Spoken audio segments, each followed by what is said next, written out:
Сәлем қыздар, бүгін біз өте оңай, өте дәмді, пропитканы қажет етпейтін, құрамында 4 қана зат бар, бисквит дайындайтын боламыз.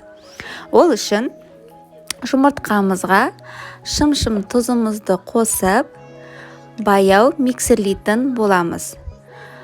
Баяу миксерлеп, қантымызды дайындап аламыз. Қантымызды жұмыртқамыз көпіріп бастағанда аз-аздан қосып отырамыз.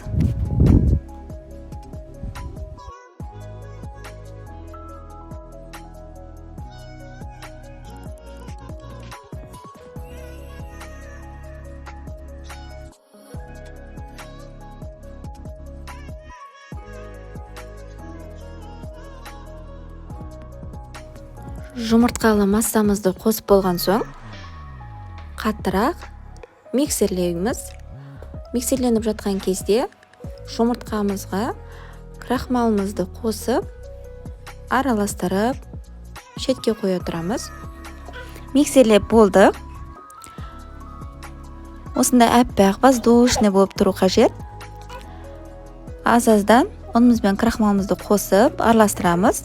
Араластырған кезде төменнен жоғары қарай араластырамыз, өйткені ортаға жиналып қала береді, сондықтан жайлап араластырамыз.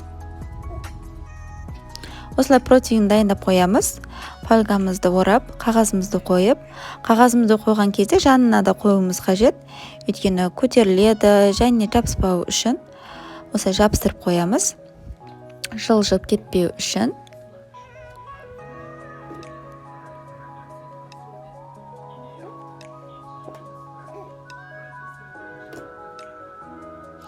Массамызды құйып қоямыз. Құйып, алдын ала қызып тұрған пешке 170 градус есігін ашпай 55 минут пісіріп аламыз.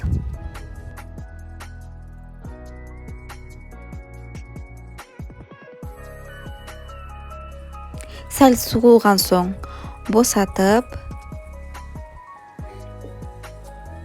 алдын ала фольгаға орап қоямыз.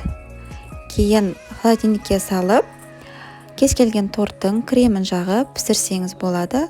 Алдағы уақытта торттың пісіру жолын, кремін қалай жасалу жолын көрсетемін. Сондықтан мен каналыма жазылып, лайк басып, комментарий жазып қойсаңыздар болады. Сіздермен болғанымен тәтті шай, Жаңыл Үсенқызы. Рахмет.